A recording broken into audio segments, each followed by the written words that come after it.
వరాహ అవతారం శ్రీ మహావిష్ణువు దశావతారంలో మూడవ అవతారం. ఈ అవతారాన్ని ఆయన భూదేవిని రక్షించడానికి స్వీకరించారని పురాణాలలో విశదంగా చెప్పబడింది. ఈ కథను భాగవత పురాణం, విష్ణు పురాణం మరియు ఇతర హిందూ గ్రంథాలలో విపులంగా వివరించారు. పూర్వకాలంలో కశ్యప మహర్షి భార్య అయిన దితి గర్భం నుండి హిరణ్యాక్షుడు, హిరణ్యకశిపుడు అనే ఇద్దరు భయంకరమైన రాక్షసులు జన్మించారు. వీరిలో హిరణ్యాక్షుడు ఓ మహాప్రతాపి, బలశాలి మరియు ఎంతో క్రూరుడైన వాడు. హిరణ్యాక్షుడు పరాక్రమశాలి కావాలని, దేవతలను జయించాలని కోరుతూ కఠినమైన తపస్సును ఆచరించాడు. అతని తపస్సు ఫలితంగా బ్రహ్మదేవుడు ప్రత్యక్షమై వరం కోరుకోమని అన్నాడు. హిరణ్యాక్షుడు అమరత్వాన్ని కోరాడు, కానీ బ్రహ్మదేవుడు అది సాధ్యపడదని చెప్పాడు. అందువల్ల హిరణ్యాక్షుడు దేవతలు గాని, గంధర్వులు గాని, యక్షులు గాని, రాక్షసులు గాని, అలాగే నాగులు, భూతగణాలు, మానవులు ఎవరూ నన్ను సంహరించలేరు,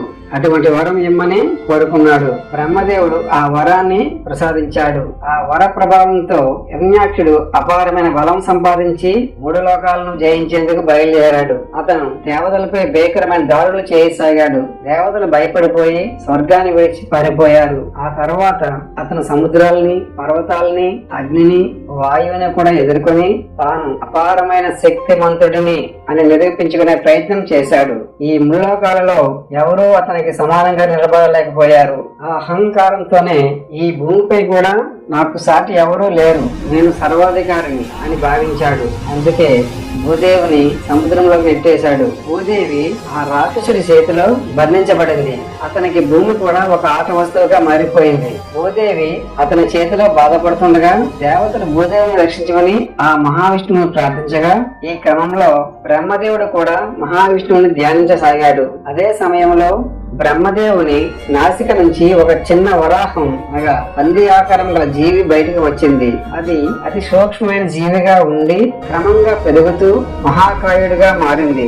ఈ దివ్య వరాహమూర్తి ఎవరో తెలుసుకోవడానికి బ్రహ్మదేవుడు ఆశ్చర్యపోయాడు. అదే సమయంలో ఆ వరాహమూర్తి గర్జిస్తూ, నేను శ్రీ మహావిష్ణువుని, వరాహ అవతారమై భూదేవిని రక్షించేందుకు వచ్చాను అని ఆ మహావిష్ణువు పలికాడు.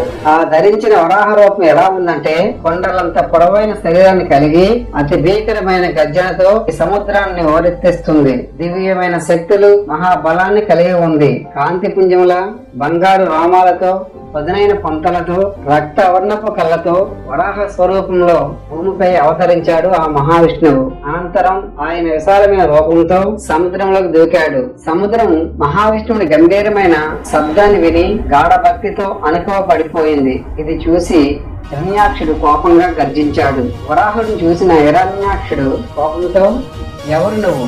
నా సామ్రాజ్యంలోకి ప్రవేశించే ధైర్యం నీకెక్కడిది అంటూ ఎద్దేవా చేశాడు. విష్ణువు వరాహ రూపంలో సమాధానం ఇచ్చాడు. నేను ధర్మాన్ని మరియు భూదేవిని నీ చెర నుండి విముక్తం చేయడానికి వచ్చాను అని పలికాడు. ఆ తరువాత ఇద్దరి మధ్య భయంకర యుద్ధం ప్రారంభమైంది. హిరణ్యాక్షుడు పర్వతాలను విసిరి బలమైన తుఫానులను సృష్టించాడు. కానీ వరాహుడు తన గొప్ప శక్తితో వాటిని సమర్థవంతంగా తిప్పికొట్టాడు. సముద్రం ఉగ్రరూపం దాల్చింది. దేవతలు భయంతో చూస్తూ ఉండిపోయారు. చివరకు వరాహుడు తన పదునైన పొంతలతో హిరణ్యాక్షుడి గుండెను ఛేదించాడు. హిరణ్యాక్షుడు రక్తపు ప్రవాహంలో కూలిపోతూ తన శాపానికి గురయ్యాడు. అతన్ని సంహరించిన అనంతరం వరాహుడు తన పొంతలపై భూదేవిని సున్నితంగా ఎత్తి జాగ్రత్తగా పైకి లేపాడు. భూదేవిని తన స్థానంలో స్థిరపరిచి వరాహుడు ఆమెకు ఆశీర్వాదం ఇచ్చాడు. భూదేవి మహావిష్ణువుకు కృతజ్ఞతలు చెప్పింది. దేవతలు హర్షధ్వానాలు చేశారు. దేవతలు ఆనందంతో పుష్పాలు చెల్లారు. వేదగానాలు మారుమోగాయి. మళ్లీ భూమి తన స్థిరతను పొందింది. వరాహుడు తన కార్యాన్ని విజయవంతంగా పూర్తి చేసి తిరిగి వైకుంఠానికి చేరాడు. ఈ కథ ద్వారా శ్రీ మహావిష్ణువు సర్వశక్తిమంతుడని, భక్తులను కాపాడే ధర్మరక్షకుడని మనం గ్రహించగలం. జై శ్రీమన్నారాయణ. ఫ్రెండ్స్, ఈ కథ విన్నారు కదా. ఈ కథ నచ్చితే లైక్ చేయండి, షేర్ చేయండి.